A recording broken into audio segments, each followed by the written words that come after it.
Problem 1. Diagonals of a parallelogram WXYZ intersect each other at point O. तर आपल्याला पॅरलोलोग्राम दिलेला आहे WXYZ.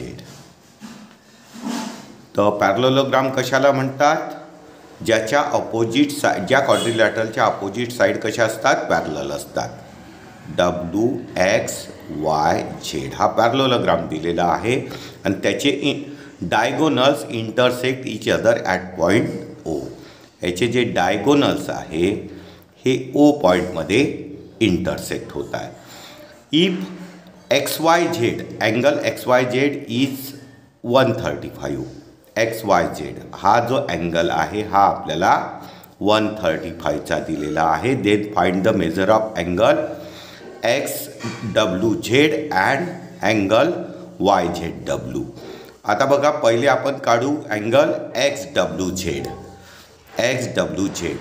तर Y आणि W हे काय आहे? पॅरलोलोग्रामचे अपोजिट अँगल आहे आणि पॅरलोलोग्रामचे अपोजिट अँगल कसे असतात? कॉन्ग्रुअंट. मग Y 135चा आहे तर W कितीचा होईल? 135. म्हणजे काय लिहू शकतो? Angle XYZ is equal to angle XWZ is equal to 135. Reason opposite angle of parallelogram are congruent. त्याच्यानंतर सेकंड काढायचा आहे अँगल YZW. Angle YZW. आता बघा, अँगल Y आणि Z हे काय आहे? पॅरलोलोग्रामचे ॲडजेसंट अँगल. आणि पॅरलोलोग्रामचे ॲडजेसंट अँगल कसे असतात? सप्लिमेंटरी. म्हणजे त्याची सम असते 180. म्हणजे काय होईल? Angle XYZ plus angle YZW is equal to 180. Adjacent angles are supplementary in parallelogram. ठीक आहे. तर XYZ आपल्याला कितीचा दिलेला आहे? 135चा दिलेला आहे. प्लस अँगल YZW आपल्याला फाइंड आउट करायचा आहे इज इक्वल टू 180. देअरफॉर काय होईल? Angle YZW is equal to 180. Left हँडचा नंबर राईट हँडला घेऊन गेलं तर त्याची काय होईल? साईन चेंज होईल. म्हणजे -135.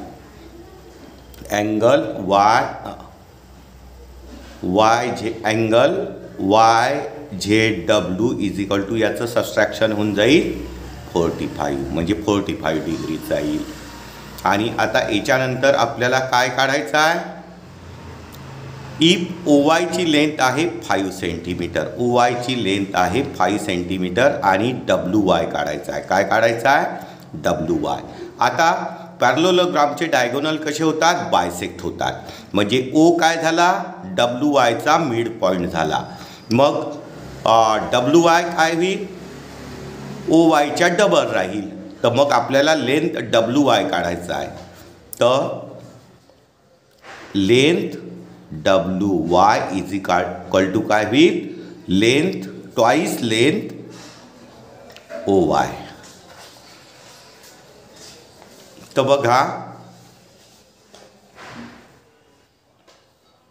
डायगोनल बायसेक्ट होत आहे O मध्ये, म्हणून O is the mid point of WY.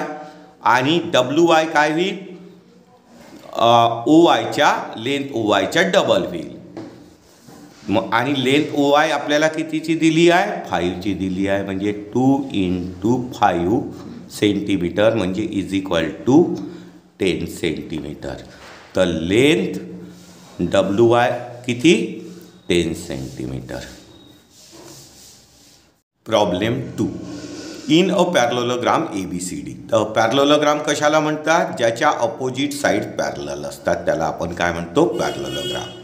तर आपल्याला पॅरलोलोग्राम ABCD दिलेला आहे. तर ABCD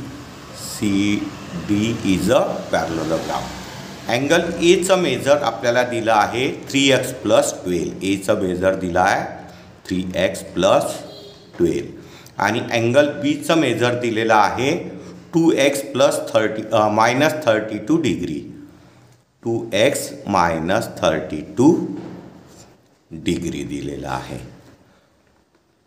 आणि then find the value of x. पहिले एक्सची व्हॅल्यू फाइंड आउट करायची आहे. Then find the measure of angle C and D. तर आता बघा ABCD आपल्याला पॅरलोलोग्राम दिलेला आहे आणि A आणि B याचे ॲडजसंट अँगल आहे. पॅरलोलोग्रामचे ॲडजसंट अँगल कसे असतात? सप्लिमेंटरी असतात. तर आपण angle A plus angle B, measure of angle B is equal to काय लिहू? 180. कारण की adjacent angles of parallelogram are supplementary. ठीक आहे. आता एचं मेजर आपल्याला दिलेलं आहे 3x + 12. 3x + 12 आणि प्लस बीचं मेजर दिलं आहे 2x - 32 इज इक्वल टू 180. ठीक आहे. आता लाईक टर्मची ॲडिशन होईल म्हणजे x च्या टर्मची. तर 3x + 2x किती होऊन जाईल? 5x होऊन जाईल. आणि प्लस मायनस म्हणजे सबस्ट्रॅक्शनला आणि सबस्ट्रॅक्शनला ग्रेटर नंबरची साईन. तर +12 आणि -32 आहे. तर 32मधनं 12 जर सबस्ट्रॅक्ट केलं तर 20 येईल आणि ग्रेटर नंबरची साईन -20 इज इक्वल टू 180. आता आपल्याला 5x इज इक्वल टू -20ला राईट हँड साईडला घेऊन जाऊ तर त्याची साईन चेंज होईल +20 होईल म्हणजे 180. लेफ्ट हँडचा नंबर राईट हँडला जाईल तर त्याची साईन चेंज होईल. मायनसचं काय होईल? प्लस होईल. मग काय होईल? 5x इज इक्वल टू 180 आणि 20 200 होऊन जाईल. मग x इज इक्वल टू 200 न्यूमरेटरचा नंबर डिवाइडला येऊन जाईल म्हणजे 5 इथे येऊन जाईल. आता याला 5ने डिवाइड करावं लागेल. तर x इज इक्वल टू 5 4 20 म्हणजे एक्सची व्हॅल्यू किती आली? 40. आणि आपल्याला काय काढायचं आहे? Angle C and angle D. आता A आणि C कसे अँगल्स आहे? अपोजिट अँगल आहे. B आणि D अपोजिट. आणि पॅरलोलोग्रामचे अपोजिट अँगल कसे असतात? कॉन्ग्रुअंट. तर मग काय होईल? Angle A is equal to angle C is equal to काय होईल? A कितीचा दिला आहे आपल्याला? 3x + 12. 3x + 12 is equal to एक्सची व्हॅल्यू आपण किती काढलेली आहे? 40. म्हणजे 3 × x जागेवर लिहावं लागेल 40 + 12. मग काय होईल? 3 4 12 120 + 12 म्हणजे काय होईल? 132 डिग्री. म्हणजे अँगल C आपल्याला कितीचा मिळाला? 132 डिग्री. आणि त्याच्यानंतर आता आपल्याला अँगल काढायचा आहे D. Angle D.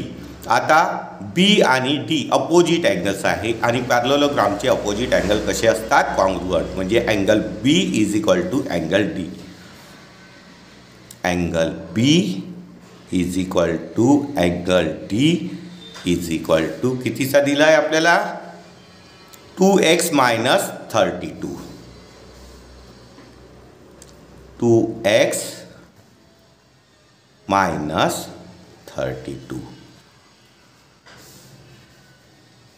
ठीक आहे. आता इथे आपल्याला काय करावं लागेल?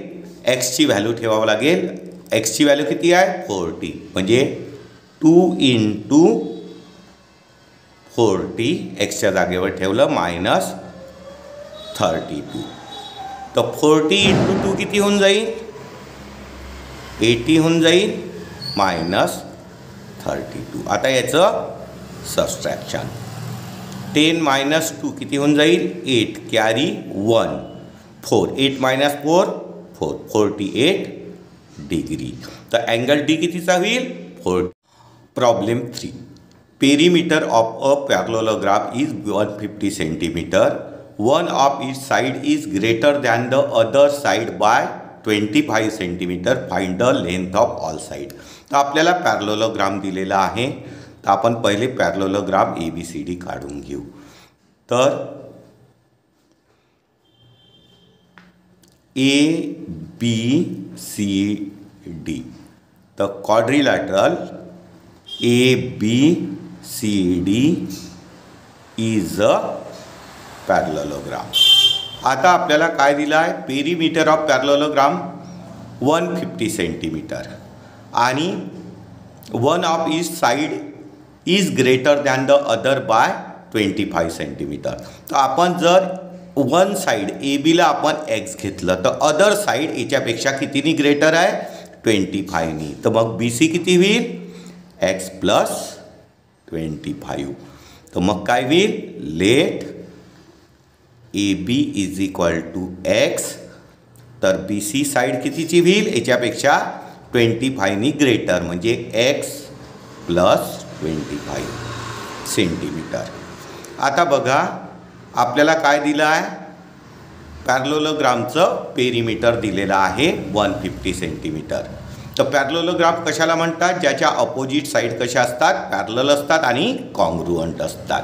आणि याचं पेरीमीटर आपल्याला 150 दिलं आहे. तर आपल्याला पेरीमीटर ऑफ पॅरलोग्रामचा फॉर्म्युला वापरावा लागेल.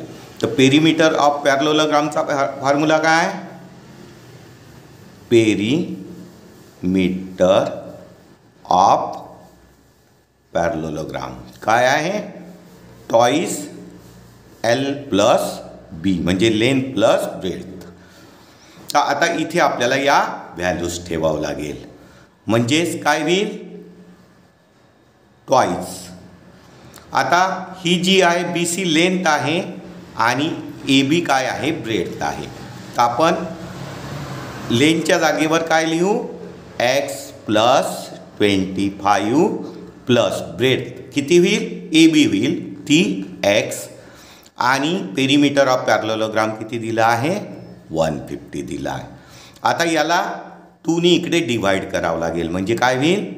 150/2. न्यूमरेटरचा नंबर डिवाइडला जाऊन जाईल आणि इथे लाईक टर्मची ॲडिशन होईल. x प्लस x काय होऊन जाईल? 2x plus 25.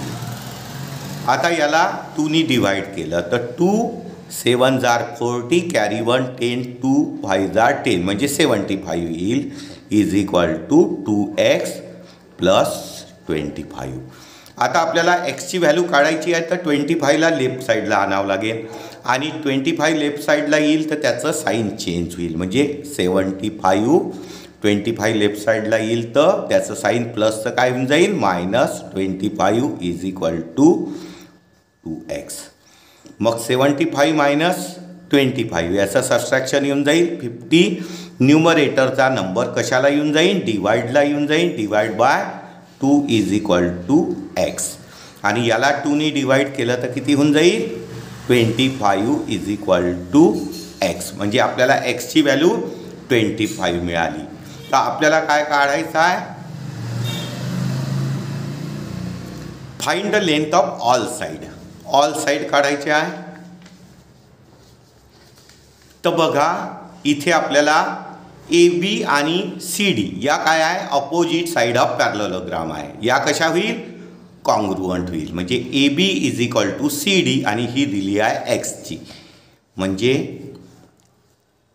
AB is equal to CD is equal to x आणि याची लेंथ xची व्हॅल्यू आपण काढली आहे 25 सेंटीमीटर. तर AB आणि CD या दोन साईडची लेंथ काय होऊन जाईल? 25 सेंटीमीटर. कारण की opposite side of parallelogram are congruent. आता सेकंड साइड कोणती आहे?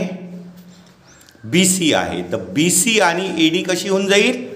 कॉन्ग्रुअंट होऊन जाईल. मग BC is equal to AD is equal to BC कितीची दिली आहे? x प्लस 25 आणि x ची व्हॅल्यू किती आहे? 25 आपण काढलेली आहे. 25 प्लस 25 इज इक्वल टू काय होऊन जाईल? 50 सेंटीमीटर. तर BC आणि AD ची लेंथ किती होऊन जाईल? 50 सेंटीमीटर, कारण की opposite side of parallelograms are congruent. Problem 4. If the ratio of measure of two adjacent angle of a parallelogram is 1:2, find the measure of all angles of the parallelogram. तर पॅरलेलोग्रामचे आपल्याला all angles काढायचे आहे. तर आपण पहिले parallelogram काढून घेऊ. पॅरलेलोग्राम कशाला म्हणतात? ज्या क्वाड्रिलॅटरलचे अपोजिट साइड कशा असतात? पॅरलल असतात, त्याला आपण पॅरलेलोग्राम म्हणतो. तर याला पहिले नाव देऊन देऊ ABCD. तर quadrilateral ABCD is a parallelogram. आणि आपल्याला काय दिलं आहे? The ratio of measure of two adjacent angle of a parallelogram is 1:2. तर ॲडजसंट अँगल कोणते होईल? A आणि B. आणि या ॲडजसंट अँगलचा रेशो किती दिला आहे? 1:2. आणि रेशो कोणत्या मल्टिपलमध्ये असते? कॉमन मल्टिपलमध्ये. तर लेट कॉमन मल्टिपल बी एक्स. जर कॉमन मल्टिपल x घेतली तर एक अँगल 1x होईल आणि सेकंड अँगल 2x होईल. तर A जो अँगल आहे हा 1x होईल आणि ॲडजसंट दुसरा जो अँगल आहे B तो 2x होईल. म्हणून therefore angle A is equal to 1x म्हणजे x होईल आणि अँगल B काय होईल? 2x होईल. आणि आपल्याला ऑल अँगल पॅरलेलोग्रामचे फाइंड आउट करायचे आहे. तर मग आपल्याला काय करावं लागेल? तर आपल्याला काय माहिती आहे? पॅरलेलोग्रामचे जे म्हणजे ॲडजसंट अँगल असतात, पॅरलेलोग्रामचे ॲडजसंट अँगल कसे असतात? सप्लिमेंटरी. म्हणजे त्याची सम किती असते? 180 असते. म्हणजे आपण काय लिहू? Angle A plus angle B is equal to 180. Adjacent angles of parallelogram are supplementary.